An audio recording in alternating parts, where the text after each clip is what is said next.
كنشوف بزاف اللي كيخدموا الغريبه البهله، لكن كيجيو هاد التشققات نتاعها وغلاظ هكا وخشان. فبزاف اللي كيسولوا على هاد التشققات الرقاق وشنو هو السبب ديالهم. كتجي غريبه انيقه زوينه هكا في المنظر بالصفيحه العاديه، يعني ماشي ضروري انه تكون عندكم صفيحه خاصه بالغريبه باش تجيكم الغريبه ناجحه. هانتوما اليوم غادي نخدم معكم غريبه البهله باللوز وجنجلان، شي حاجه خطيره. نتمنى انكم تجربوا هاد الغريبه، فعلا تستاهل تجربتكم. غادي نعطيكم كذلك حتى ثمن البيع ديالها والكميه اللي غادي تخرجها لينا. المكونات هما هادو مكونات في المتناول. غادي ان شاء الله ناخذ زوج كؤوس نتاع العنبه، سكر سنيده ما عامرينش حتى الفم، زوج كؤوس نتاع اللوز مقلي به بالقشور ديالو، زوج كؤوس نتاع جوز الهند النوعيه الممتازه، كاس نتاع الدقيق المحمر، كذلك كاس نتاع جنجلان اللي محمر. عندي الزيت النباتيه غادي نعطيكم القياس، كذلك عندي واحد الكميه نتاع الزبده رابعه 250 غرام زبده غادي نديروها الدوب طبعا.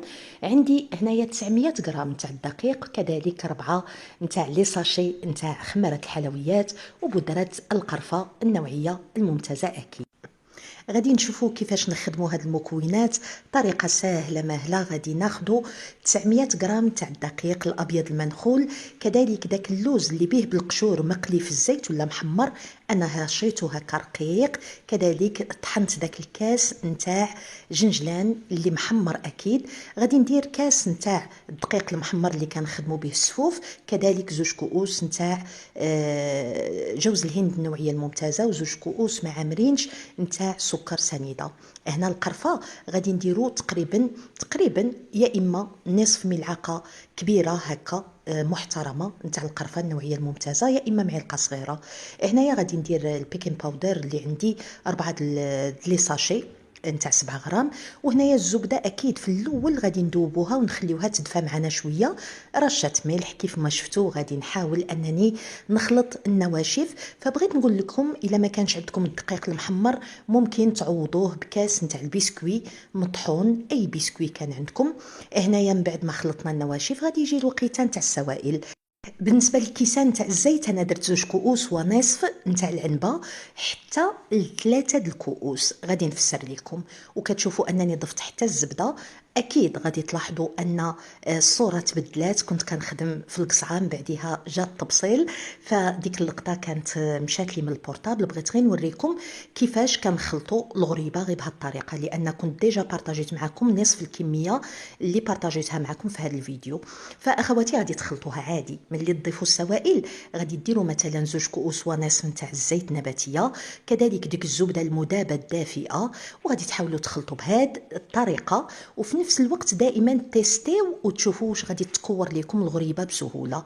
فقلت لكم انه سر التشققات الرقيقه وشنو هو السبب ديالها، والغليظه وشنو هو السبب. ملي تشوفوا الغريبه مشققه دوك التشققات الغليظه الخشان، فتعرفوا ان الغريبه نتاعكم خاصها السوائل اللي هو الزيت.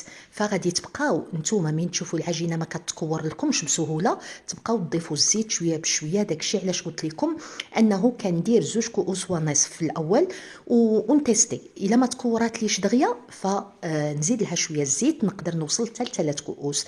المهم انه تكور لي بكل سهوله كيف هذا الشيء. المهم انا خدمتها طبعا في العجانه الكهربائيه، ما درت لهاش ديك الطريقه اليدويه. لكن بالنسبه اللي ما عندوش العجانه من تكون كميه صغيره راه غير بالايدي تحاولوا انكم تمزجوا المكونات، ماشي شي دلك وانما تخلطوهم مزيان. في ديك الوقيته تبقاو تضيفوا الزيت شويه بشويه الا جاتكم ناشفه. المهم خصها تكور بكل سهوله وتجي العجينه ديالها لينه.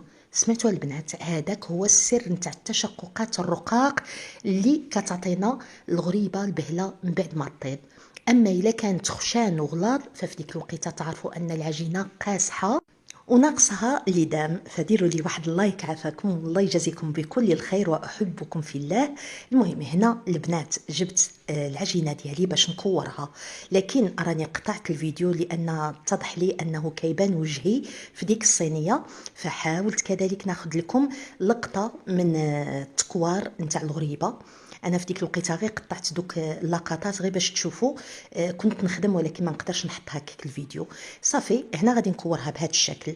الحبات ما يكونوش كبارين وما يكونوش صغار، تجي الحجم المعقول ديالها من 22 حتى ل 24 غرام. ودائما دائما حاولوا انكم ملي تكوروها تسطحوها شويه هكا، ما تخليولهاش داك الراس ديالها مرتفع بحال هذا الشكل اللي وريت لكم.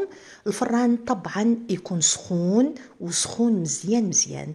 وبالنسبه للاخوات اللي عندهم اللاطه كتكون كبيره كما ديك اللي قدمتها معكم في الاول في بدايه الفيديو، فدائما ملي تبغيو طيبوا الغريبه البهله في اللاطه الكبيره ديروا غير الوسط ديالها اللي حطوا فيه الغريبه، الجوانب خليوهم خاويين والاطراف كذلك من الطول خليوهم شويه بعاد. لكن هنا انا عندي اللاطه صغيره غادي ندخلها في الفران كبير، يعني النار غادي تكون هكا في الوسط. هادشي اللي بغيت نفهمه لكم. المهم هنا بالنسبه لبعض الغريبات درت لهم هكا واحد الرشه نتاع القرفه في الوسط، كيف ما كانت الغريبه الزمانيه كيف ما ممكن تخليوها بدون قرفه. انا هاد المره من خدمت هاد لاكوموند ما درتش فيها القرفه نهائيا في الوسط، خليتها هكاك عاديه. وكتشوفوا هذا هو المنظر ديالها. فانا هاد الكميه اللي بارطاجيتها معكم خرجت لي 4 نتاع الصواني من هاد الشكل. صافي البنات صافي. والطياب ديالها غادي نوريه لكم في الفران. طبعا الفران سخون، النار شمعه، كنحطوا الغريبه لتحت والنار فوق منها، وكنبقاو بحال مثلو ندخلوها واحد 3 دقائق، نحلوا الفران ونعاودوا نقلبوا اللاطه. هنا كتشوفوا اللاطه نتاعي انا درت غير في الوسط، هاد اللقطه باش تشوفوها درت غير في الوسط وخليت الجوانب. النار شوفوا كيفاش مقتوله. فبمجرد ما تشقق لينا نخليوها واحد الدقيقه حتى لزوج مور ما تشقق باش تاخذ لينا واحد اللوين اللي هو مذهب. وفي ديك الوقيته نطلعوها الفوق ونديروا النار شويه متوسطه باش طيب لنا من الجهه التحتانيه.